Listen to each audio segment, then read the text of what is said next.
So as creators, we spend thousands of dollars on our cameras and our computers, but sometimes we ignore some of the most essential tools that we have to use, and that's the chair that we sit on every day. A bad chair isn't just uncomfortable, it can drain your focus, it can drain your productivity, and potentially cause long-term pain. So today I'm going to be reviewing the OdinLake L1 ergonomic chair after weeks of real office use. I'm going to break down the assembly, real-world results, final pros and cons, and more, so let's jump in.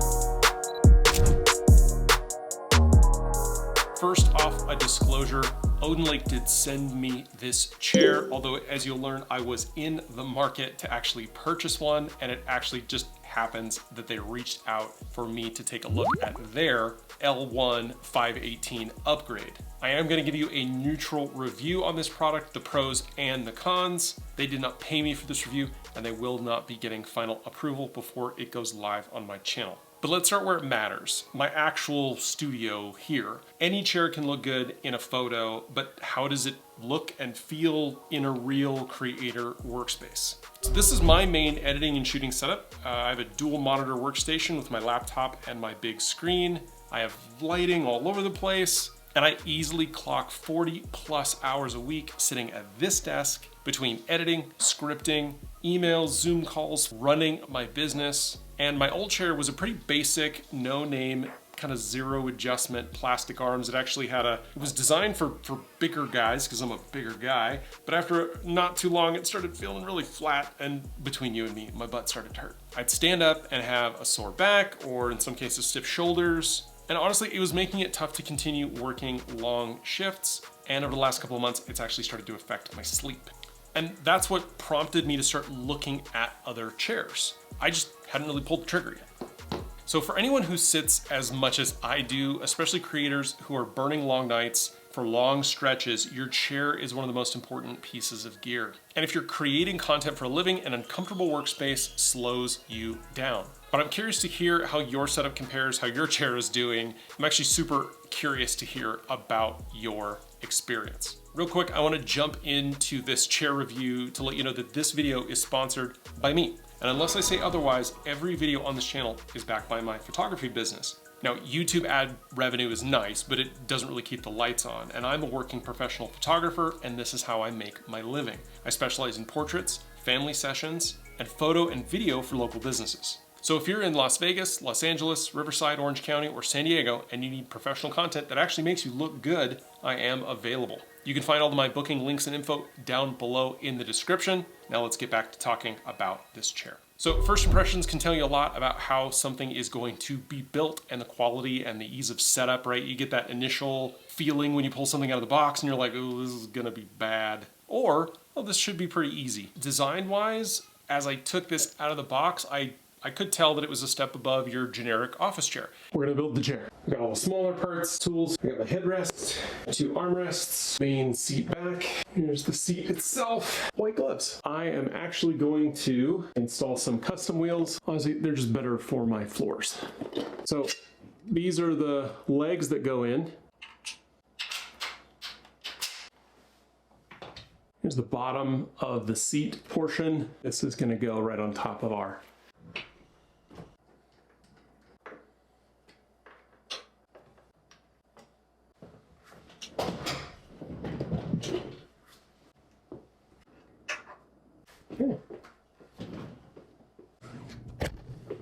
All right, well, chair is built.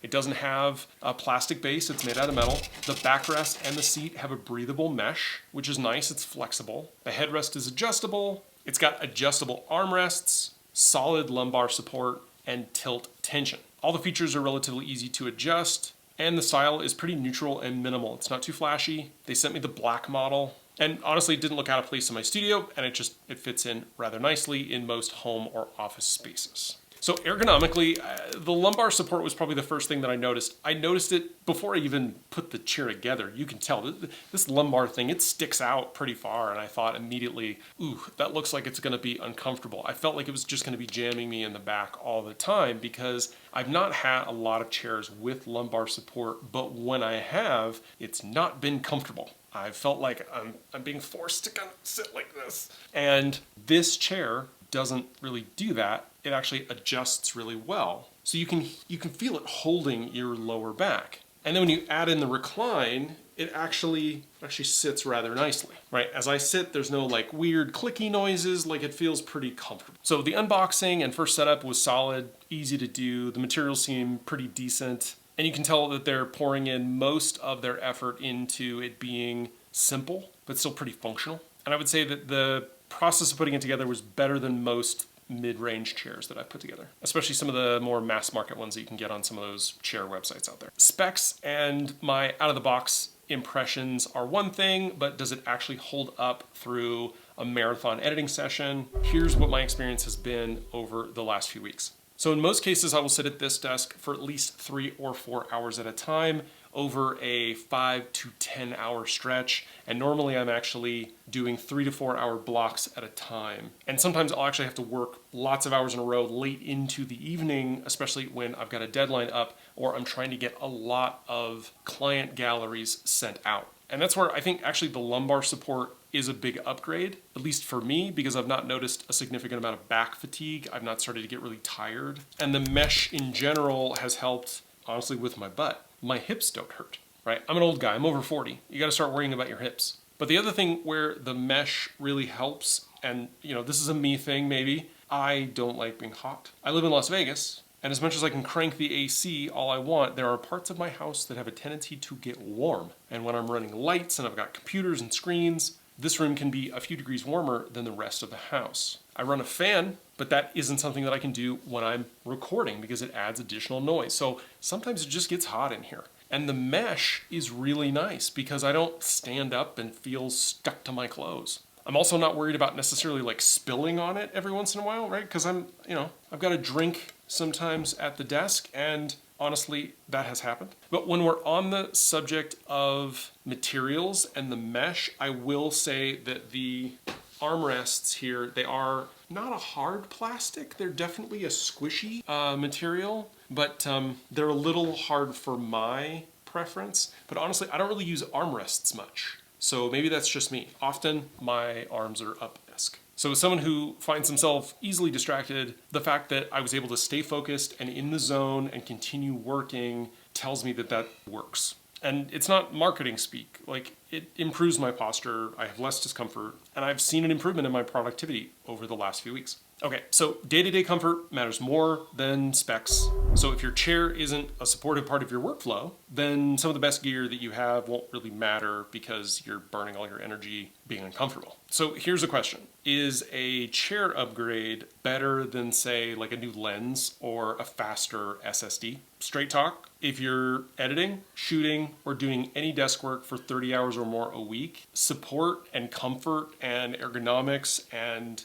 just kind of how you feel sitting in your environment are not minor details. They can directly affect your health and your efficiency. And the L1 brings enough of that kind of direct relief and posture correction that honestly, I'd argue is in some cases a smarter investment. So if you're sitting on a chair that hurts you or that doesn't allow you to get the most out of the gear that you have because you can't sit at your desk long enough to do it, then your environment is potentially the barrier to you getting work done. Not your lens or your camera or your SSD or any of those types of things. So would I recommend this to everyone? No. Your desk time is the determining factor. If you are not an editor or a photographer who does all of their own galleries or a programmer or even like a work from home type of person, so whether you're a creator or someone who's just always sitting at their desk, if that's not you, then this probably isn't the product for you. Also, if you have a solid chair setup that you just absolutely love and you've never experienced pain or discomfort after sitting in it for hours, then you should probably find a better way to use your budget. But if you are a full-time editor, a hybrid photographer, a streamer, or really anyone who's logging long screen hours like a work from home type person, then the benefit is pretty significant if you invest in your workflow. But that's really true of really any kind of ergonomic improvement that you can make. But for this particular chair, the thing that I actually really liked was that the price is really nice.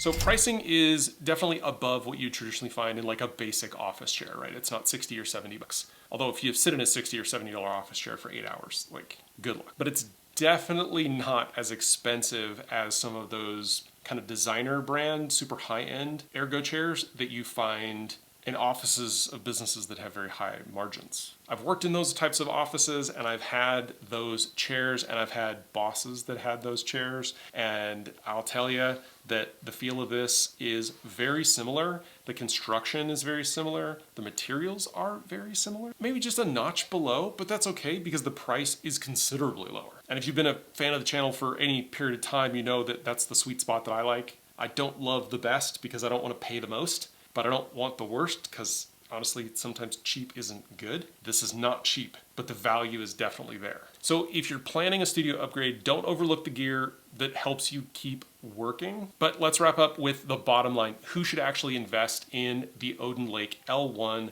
518 Ergo upgrade chair? And that's honestly anyone who is looking for a comfortable place to sit for long periods of time in an office or home office environment, especially if you're looking for something that is priced really well for the value. I've been genuinely impressed by the comfort, the adjustability, the material quality, and the standout feature has definitely been the lumbar support, which is new for me. I didn't think I would like it, but right now I can feel it on my back, and not in like a ugh kind of way, but in a, if I sit like this for a while, I know that my back isn't gonna feel tweaked and I'm not gonna feel like I'm like overly supporting myself. Like it's supporting me in a way that I guess I've not had before in other chairs. The mesh is nice, the build quality is great, but I will say that two of the things that I had just a small issue with, number one was just the material on the armrests, and then also both the headrest and the back use a ratcheting mechanism to go up and down.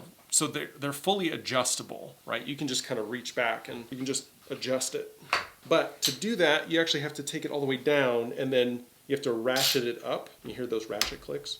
And then if you go up too far, you have to go back down and click and then ratchet it back up. But once you, honestly, once you find the spot that works for you, then you're good.